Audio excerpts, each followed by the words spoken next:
At this point, I inspired me. Failures were very, very important because with each failure, yes, I lost money, yes, I lost time, but I gained experience and I gained knowledge.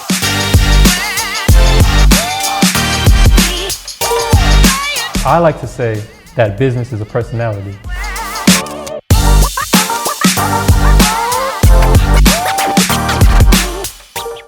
How's it going, guys? Welcome to another episode of Secrets of Silent Success. Today we have the one and only Noah Carter. How you doing today, my guy? I'm doing great, sir. How about you? Man, can't complain, brother. So we're gonna jump into it? Let's get into it, man. Cool, man. So you have hit the ground running in your entrepreneurial endeavors, had some great success early on, not even 21 yet. What separates you from other 20-year-olds in your opinion? To be honest, just my vision and my goal. Yeah. What I'm focused on is what other 20-year-olds are not focused on. And I don't blame them. I don't blame anybody. But at the end of the day, most 20-year-olds are focused on, they just came out of high school. Yeah. They're focused on college. Yeah. And this is what's natural after high school. You go to college, and what happens in college? You start partying, and you make a lot of friends. And these are fun things. And you're worried about your social status. You're worried about little things like that. Me, on the other hand, I had a future. I had a vision for the future and what I want my life to be and where I want to go. And at a young age, I knew that this was something I could actually chase. It was a possible thing to go for. Yeah. And I believe that's the only thing that separates me. It's just my vision. Yeah. And with vision comes action. Yeah. And I gained action to continue to chase these goals. And that's the only thing that separates. Yeah. I know we've talked, because we've had plenty of conversations over the years. So I would ask you talked about vision is what separates you from other 20-year-olds. Where did that vision come from? Is that something that was instilled in you at home? Is it something that you were exposed to as a young adult? Where did you start to develop that vision? To be honest, as a kid, everyone just believes. There's actually a study that says most people in high school believe they'll be rich by the age of 25. Yeah. We're given big dreams at a young age, and I believe we get this from TV shows, seeing rich people live, seeing your cool cars on the TV shows, seeing these things. And it's like, you just expect that for yourself. Now, I believe for most people, as they go through life, that gets beaten down out of them. Yeah. Life gets real, and you're on the lower spectrum of things, and it almost seems unattainable. Yeah. But for me, that always stuck with me. I love cars. I used to grow up looking at cars, and I remember seeing my first Lamborghini at the age of 16 and being absolutely wowed. Yeah. And seeing these rich people on TV, on YouTube, and I just thought I deserved that for myself as well. So that honestly is probably where I got my drive and that vision from. And growing up as a young adult, I started to be perspicacious about things. I started looking at things and understanding where this would take me and where this option would take me. Yeah. And I decided to do more research, and I spent countless hours of research just at night trying to figure out what's the best path for me. Yeah. And with that came finding my path and creating action and moving on it. Yeah. And with action comes results. Yeah. Absolutely. Yeah. I like to always say, I'm not going to say one thing is good or bad, but for every input, there's output. Correct. Right? For every input, there's output. So you talked about, you did your research to understand what path was going to fit you best. I'm assuming that path landed you down the e-commerce route. It's a lot of 20-year-olds, a lot of 30-year-olds, a lot of people across all age groups who want to get into e-commerce, but don't have much success with it. What has been your keys to having success in e-commerce? Man, there's a lot of things. I believe e-commerce is just like anything else. It's a business. Yeah. And with every business in this entire world, you need to gain a certain amount of characteristics as a person. Because I like to say that business is a personality. Okay. Because you need to have a certain type of hard working capability. You need to have a certain type of goal setting. You need to have a certain type of discipline. Yeah. These are things that every entrepreneur has, no matter what business, no matter you're doing e-commerce, no matter you're selling real estate, no matter if you're running a tire shop. These are all things these are characteristics that you need to have. So just like any other business, because e-commerce works just as well as wholesale real estate or podcasting. Yeah. They all have hard parts about them, but at the end of the day, you need to have that discipline and that ability to overcome every obstacle that you're gonna face within any business, including e-commerce. So So I believe, the only way to make it work is just be an entrepreneur. Yeah. I believe any entrepreneur in this world can make e-commerce work. Yeah. Because if they have those characteristics and they sat down and decided, I'm going to learn this business, I'm going to try this business, I'm going to fail this business, and I'm going to try it again. Yeah. That's anyone could do that. You could do that. Any entrepreneur could do it.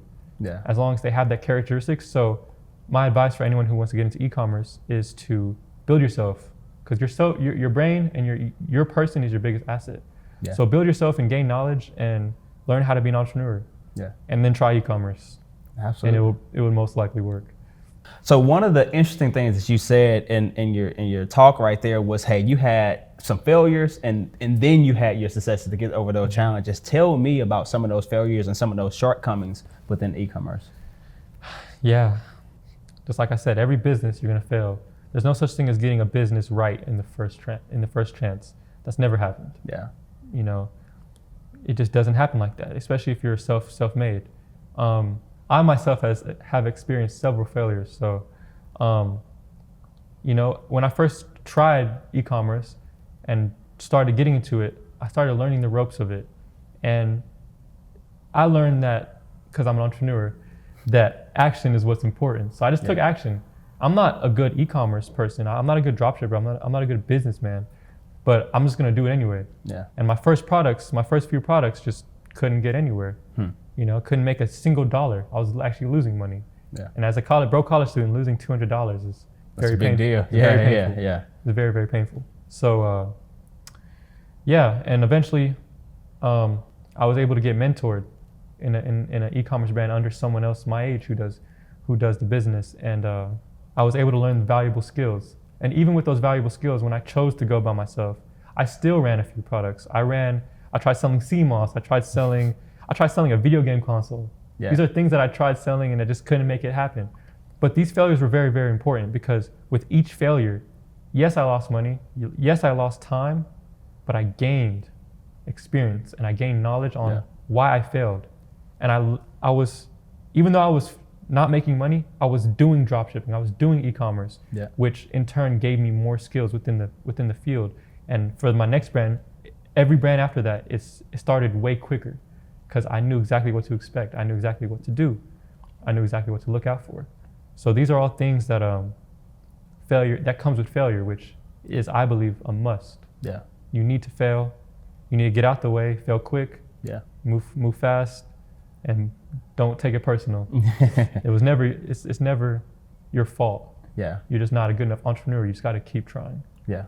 And it's hard to stay tough when you're failing too, because in my situation, I knew I didn't want to go back to college. But when I was trying all these stores, I was still in college, and the semester was ending, and I was fought with this battle constantly, like, man, do I just leave still and try doing this, or do I stay? And it was probably the hardest part of my life, I'd say. Yeah. Because I was in constant battle every day. I couldn't sleep because I was thinking about what's next. Yeah. Because I wasn't doing good in school at this point. Mm-hmm. I was skipping school to do business. I was skipping school to film content for my dropshipping brand. I was skipping school to learn more about dropshipping. I literally, my last semester of college, bro, I failed like all of the classes damn near. So, and that's something I could admit, I just didn't try. Yeah. I didn't care about it. Yeah. Because I wanted this to work. It was make this work or go into oblivion and end up at my mom's house again, which is a terrible place to be when someone has ambition. Yeah. I even ended up $2,000 in debt. And I remember vividly, I had built a network within the e-commerce space. And I remember this very, very vividly, that the boys I'd be around, they all had money. Yeah. And this is very important, because it's important to surround yourself with people that you want to be. And these were young guys with hundreds of thousands in their bank accounts. And I'm over here sitting with pretty much nothing. Yeah. I had maybe $500 in my bank account. And I remember vividly, I'd go out and hang with them and they'd be spending money like crazy. They just swipe. Like they're like, oh, I'm hungry, let's get DoorDash. I'm like, DoorDash is, at least let's drive to the restaurant. And I remember like having to front, because I didn't want to say I'm broke. And that's something you just don't say anyways, because you're not broke. You just don't. You're rich in spirit, you know. Yeah. You just don't have the money. Yeah, you don't want to speak that label on yourself. Exactly. I'm not going to say I don't have it. I don't believe that's something any man should do. And I was willing to go in debt. I was racking up credit card debt. I had $2,000 in debt at one point. And that was a mix of just trying to stay alive, spending money, trying to keep up with the Jones, I guess you could say. Yeah. But with that gave me more hunger. I wasn't going to go out like that. I knew I'm better than this. So I was like, this $2,000 in debt is not going to stop me. I'm going to keep trying. Boom. One day, I guess you'd call it overnight success. I one day woke up and I had my first day my brand popped, I had $20,000 in sales. Wow. Same day. Wow. The day before that I was in debt. Yeah. And it was like a feeling of just relief. It was an amazing feeling of relief. The next day after that, I did 25,000. That entire weekend I actually did about $60,000 in sales. Because my first day that I popped off was a Friday. As you continue trying products and selling things, you start to understand what's a good product and what's not. And with my failed products, I learned something from every single one. So an example, one of the products I've tried was a teddy bear slipper. I thought it was a really cute product. I was like, who wouldn't want to wear this teddy bear slipper? This is nice. Children and girls and women could wear this around the house. It's loungewear. Loungewear is a very big area, and it's a very big niche. So I was like, trying to sell this teddy bear slipper would be a great idea. Started organically marketing. Couldn't go viral with it. The few ones that had a few views, no one purchased. I'm just like, why isn't this going viral? Or why can I sell with this? And I shortly realized the market I was playing in. There's so many footwear brands out there. Why are they gonna buy from this little dropshipping store? Like, I'm never gonna make $100,000 off this. Like, there's literally so many so much competition with that in that field. So essentially I ended up dropping that product. It never worked. I had another product. It was like this waist adjuster for women. They put it on their belt and it's also cute. It's also a bear. It was like a bear that connects together and looks like, I called it Buckle Buddies. You put it on your waist and it's supposed to solve the problem of loose jeans. And I'm like, why can't I make money off of this? It's such a small commodity thing that you'll never make money. Like, I had it priced at, I believe, like $20 for these little two bears. And who's gonna buy 2 pieces of plastic for that, So it was more of a commodity. It wouldn't sell for more than $5. You could probably get that at Dollar Tree. And I realized that's why I didn't sell. And I would ask you on the sea moss. You say like sea moss does sell, and I know people who sell sea moss, right? But it didn't work for you. Why do you think it wasn't a good blend for you? Did you just not have the right knowledge at the time you were trying to sell it? I believe I took the wrong approach to sea moss. I was trying to more so sell the sea moss rather than sell the benefits. I learned that after a while that you should sell the result, not the product. You don't tell someone, hey, you need to take sea moss. You need to tell someone, hey, you need more energy. You need clearer skin, you need better hair, you need better gut health. This is what you need. You have a problem, your skin is not that clear, you need to get clear skin. Yeah. And in the middle is sea moss. This is what I took to take clear skin. So I learned with sea moss, trying to sell sea moss and failing at selling sea moss, I learned the art of selling. Because at the end of the day, that is a product that sells to this day. And it's saturated. A lot of people sell sea moss, and a lot of people make money off of sea moss. But for me, I took the wrong approach. I was really trying to push it in people's faces. I was telling people, hey, you need to sell this, or you need to take the sea moss because, no, they stopped listening right there. Because people don't like being sold things. And I have this analogy I always tell people for organic marketing is you don't want to be the mall kiosk. You don't want to be the mall kiosk of the internet. You go to the mall and you hear, hey bro, let me talk to you for a second. Hey, let me tell you. Yeah. You don't even care what he's selling. Yeah. You don't even want to hear what he's selling because you just don't like you have an experience at the mall. You have an experience of shopping, of enjoying the scenery of the mall, and you didn't come here for what he has to say. Yeah. So you already don't care. So same thing on social media. No one's ever went on TikTok or Instagram and said, I'm going to buy something. I'm going to go shop. You don't go shop on Yeah. TikTok and Instagram. Yeah. People always say when they purchase something off of TikTok or Instagram, they say, I found this on TikTok. So they don't even know they got sold to. They think they found it. So you want to sell, when you sell online, you want to treat it as like they're finding it. you want the viewer to feel like they found this. You don't ever want to say, hey, buy this. That's never going to work. You never go anywhere with that. It's just not a good idea. And you say overnight success, but obviously we've talked about this through text messages. I'm like, hey, I see the $25,000 a day, but from entrepreneur to entrepreneur, I see the 25 nights, right? Yeah. That you had put in before that $125,000 a day, and so on and so forth. Outside of e-commerce, one of the things that I know that you've had success with has been digital marketing, right? Social media marketing. I don't want to steal all your thunder, but you can talk about what you were doing with the brands, with Muscle Max and all that stuff, going into the current brands that you work with. But it really felt like you had figured out a formula to make things go viral on TikTok, that you had figured out a formula to be able to make these products pop. What was that formula? What were you doing to really make things stand out on social media? That's a skill that I learned just by doing it. You know, I was a mentor, like I mentioned, for Muscle Max, which is a fully organically ran brand. Every single dollar they've ever made was through organic content. They've never done paid ads. Wow. And for a business to stay afloat for how long it has been, which has been 2 years, you need to have a formula. Yeah. Because at the end of the day, organic marketing could be gambling, essentially. You just want to like try to make the algorithm favor you, but there's a way to manipulate the algorithm to have it favor you every single time. Yeah. Or at least most of the time.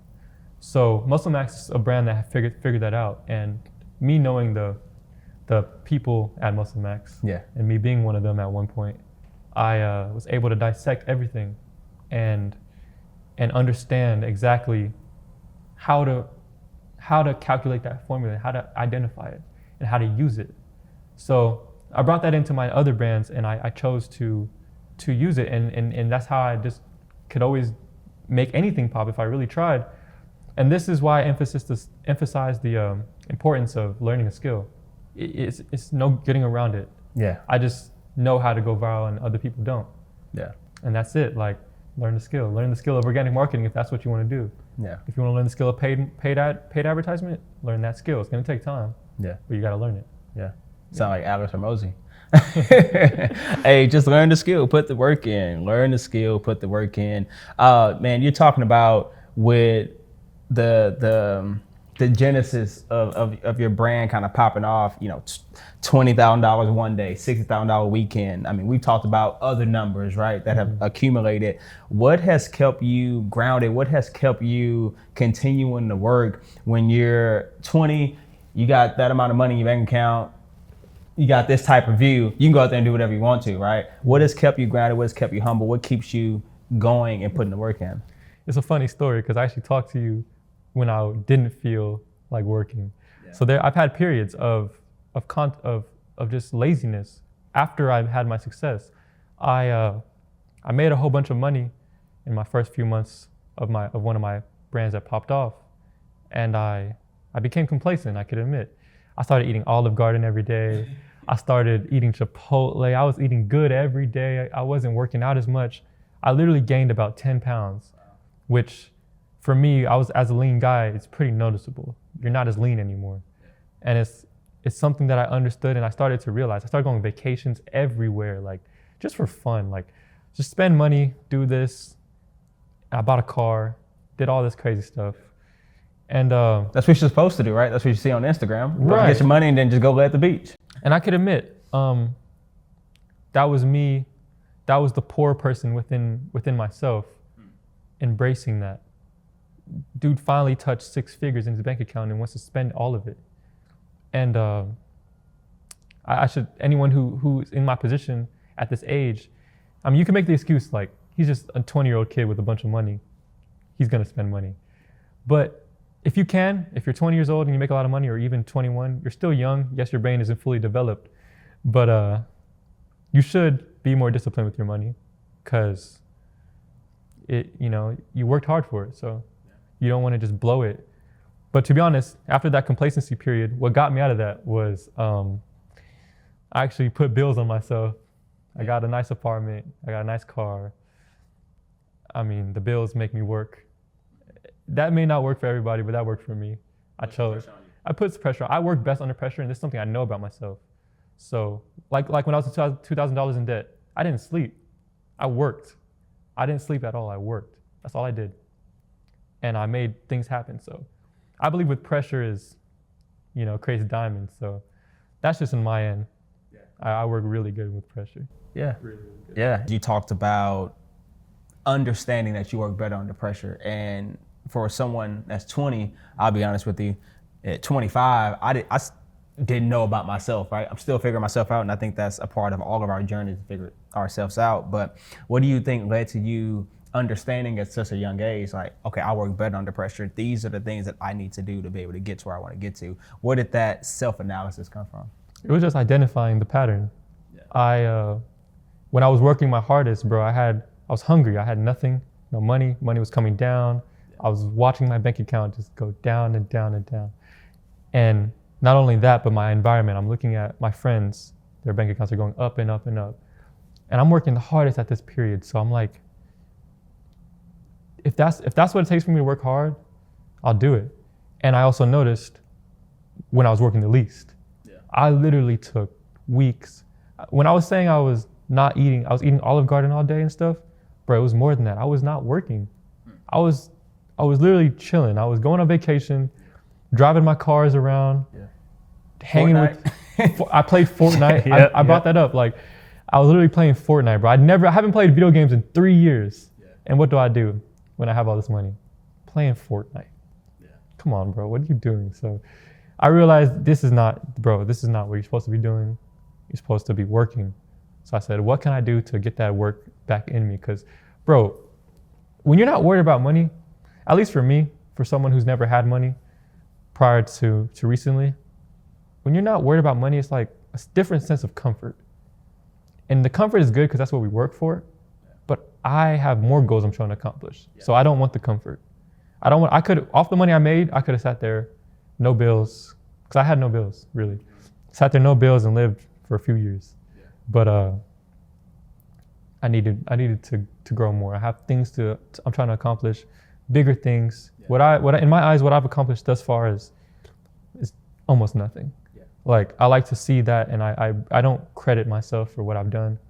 It's really lame in my eyes because I see even my peers, they've accomplished more than me. Yeah. So I just want to grow. So you talked about what keeps you working is you see more for yourself. So I would ask you, what do you see for yourself? What do you see yourself in 5-10 years? Well, I've made enough money to support myself, but I haven't made enough money to support my family. There's still goals I haven't reached. I want to buy my mother a house, buy my dad a boat, buy my dad a car, set my little brother up with opportunity. Everyone around me, I just want to build this empire of just like, we're good, Yeah. Just get everybody out of the stuff. My mom still works. She still works her 9 to 5. She's pushing a higher age, and I just don't like seeing that, Yeah. My dad can't afford anything. These are things I've always noticed, and I just don't like seeing that. So I'm trying to accomplish taking care of them. Not only taking care of them, but building something that I'm proud of. I believe as any entrepreneur, any person, this may be a crazy take, but controversy sells. Yeah, let's do it. I believe that any man shouldn't sit there and think, is what I'm doing making me happy? I believe you should think, is what I'm doing making me proud? Because at the end of the day, I made money off of e-commerce. Fortnite made me happy. Yeah. Little hedonistic things made me happy. Going to the club made me happy. Hanging with friends all day made me happy. Not working made me happy. But I wasn't proud of that. Yeah. So I believe as a man, especially, a man who desires to handle things and boss up for his family and himself, you should do what makes you proud. Yeah. And building businesses and things that I'm proud of is what's going to make me proud. I could stop working right now and be happy, but I'm not trying to do that. Yeah. Why would I do that? Yeah. So I see myself in the next 5 years having built things that I'm very proud of, that I could look at and be like, that was me. And I could thank the Father and everyone who supported me. Like, you helped me get to this. Yeah. And it's just a sense of accomplishment that I chased, and I desired that. I always I see life as a video game. I put tasks in front of me. Yeah. And like, why do we play video games? Just to beat the game. Yeah. For what? Just to feel accomplished. You want to feel accomplished in everything you do.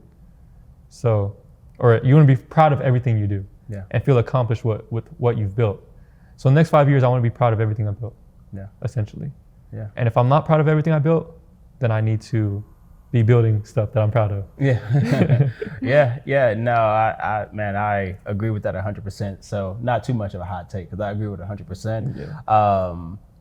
One of the things that I heard a client say 7-8 years ago that I live by is happiness is not something you chase. Mm-hmm. Happiness is a byproduct of productivity. Mm. And I would see if you agree with that, because I remember during that season of, hey, I got all this money in my account, but like I still feel like crap. But it was no productivity you were busy, right? You were playing Fortnite, or you were going to the club, or whatever, you were going on trips. But it's no productive fruit being born from those seeds of Fortnite or of going to the club or going on trips. Mm-hmm. It's when you have that vision, when you have those goals, you're having productive tasks and productive things that you're doing to achieve those goals, in which you feel, in my word, you say proud. Yeah. My word is fulfilled. Fulfilled. You feel fulfilled, man. So one of the things that you credit to your successes in e-commerce is having those mentors that you can go to. Tell me, what's the importance of having mentors in this space, but just in general? Man, in general, it's very, very important to have a mentor. Essentially, you were one of my mentors just in the space. You were an entrepreneur, and I looked up to you, and I still do. And I'm like, I used to think like, man, if only I could be in his place. Yeah. And it's important to have mentors that are in real life, because you see them, you see how they walk, you see how they talk, you see how they think. And these are traits that you pick up just by spending time with them. You could have a mentor without him saying, hey, I'm your mentor. Yes. Yeah. You could have a mentor who just hangs around you, or you could hang around him and just watch him. Just watch him, how he does things, how he conducts himself. How he thinks is very important, because most entrepreneurs need to be forward thinking. And this is something we're not naturally born with. You just kind of have to pick it up. And I find it very, very important. I don't believe I'd be where I'm at without my mentor, my specific e-commerce mentor. Shout out to Fred. He's probably watching this. Yeah, he's my age. He's only a year older than me. When I met him, he was 20 years old. He had just turned 20. Wow. And I met him at the gym. He was actually doing a muscle mass challenge on me. Yeah. So I was like, dude, you do this stuff on TikTok. I looked at him at the time, he had about 100,000 followers. And I'm like, 100,000 followers on TikTok? And you came up to me and this and that. And I'm just like surprised. I'm wowed, because at this time I'm already looking into e-commerce. Yeah. Because I already had a few events, which I could explain later, to make me really try to be an entrepreneur. And I'm grinding every day trying to do e-commerce. I remember this specific day, there was a lot of divine intervention on this day. Because this specific day, I skipped all the class to focus on learning about e-commerce. And I was so stressed out, because I'm like, dude, I skipped classes. I don't have a job. I'm learning about this, and I'm stressed out at this point. And I was like, I'm gonna go to the gym to relieve myself. I'm gonna go to the gym to calm down, because I was really going through it that day. And that was the same day I met my mentor. Wow. And it was just divine intervention. Even later on, he told me, dude, I wasn't even gonna come up to you. He said he looked at me, walked past me, and then came back and came up to me. Yeah. Because he said he thought I looked mean. Yeah. I guess. I'm a nice guy. I don't know why anyone would think that. Yeah.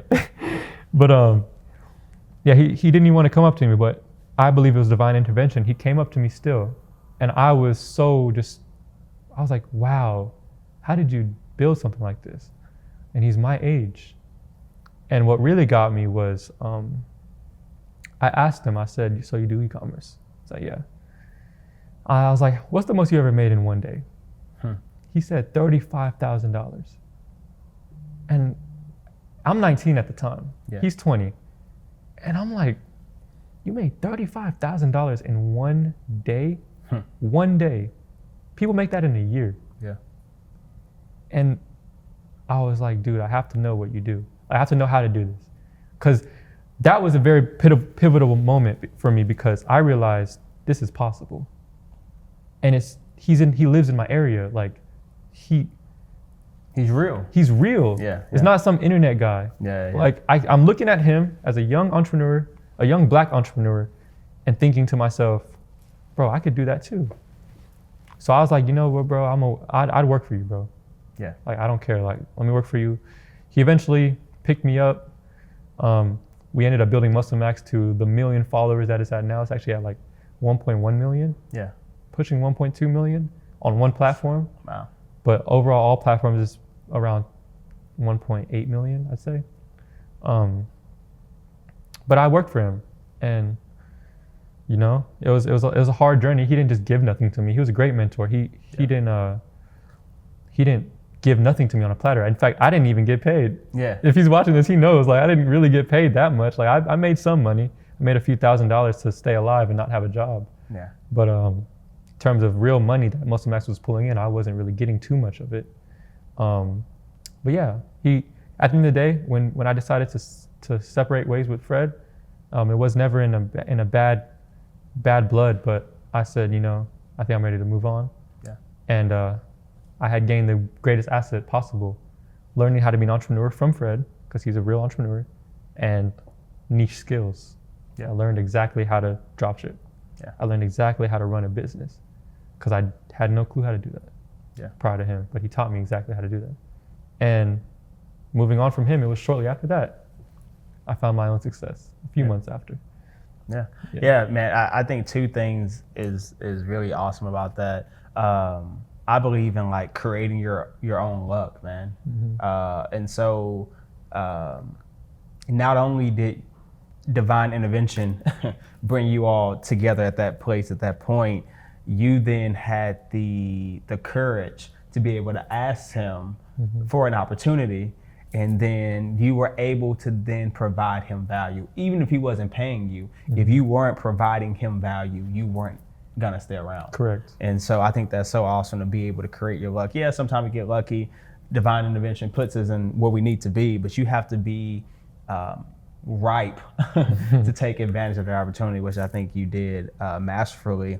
I know one thing that you're big on is empowering and inspiring others, right? I would ask you, what inspires you and how do you inspire others? What inspires me? At this point, I inspire me. Yeah. Like, I think that I could do so much in life. I don't really look at anyone else anymore in terms of taking inspiration from them, but I definitely look at myself and think of what is possible, because when you accomplish anything, you realize, bro, the world is the limit. The sky's the limit, bro. I could literally accomplish anything. So with me knowing that and looking at myself, I'm like, Noah, you could be this guy. You could be this guy. Just try. Because I understand how if you try, it'll work. So I'm like, if you want to be that, you just try. And I picture myself as this dude up here. And like, I'm not there yet, but I see him. And that version of me inspires me. It definitely inspires me. But for others who are looking to be inspired, you should look at other people and kind of, because our belief system is hard. Like, we grow up, I believe just by going through life as a young adult, a young prepubescent teen, and growing into a young adult, you just don't believe certain things. Yeah. You don't believe that this could be you. But if I were to inspire, if anyone even looked at me, I'm only 20 years old. You know, I'm a normal guy. Like, I don't come from nothing special.